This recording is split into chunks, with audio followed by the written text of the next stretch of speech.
I'm really excited to actually show you just the second vintage of a wine that's a great favorite around here, and that's a wine that I think speaks to what we do that's very, very unique. As part of a trip in 2009 into Hungary, I went into an area called Szeged in central Hungary and had a very, very unusual wine that was a very big, spicy red that was very fresh, which is unusual because usually bigger reds are left on the vine to desiccate and dry, and as part of that process, the fruit oxidizes a little bit and you get more plummy or pruny notes. So I came back to Oregon and tried to find a particular grape variety that was unavailable, but I ended up I do a lot of one-offs, maybe 4 rows of a certain grape nobody's ever grown before in Oregon, and I took 4 of those varieties and blended them together to make a wine called Anonymus.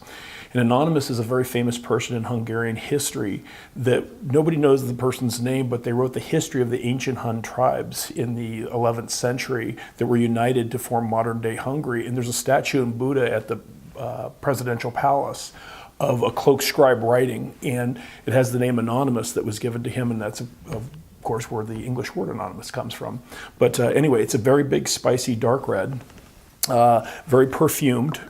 in the nose and that. But the thing is, it has this almost like sweet, perfumey, like black jam character to it in the nose. Very, very deep fruit. It's actually probably the most concentrated and rich red wine that we produce. A little bit of spice and a little bit of like a smokiness from wood.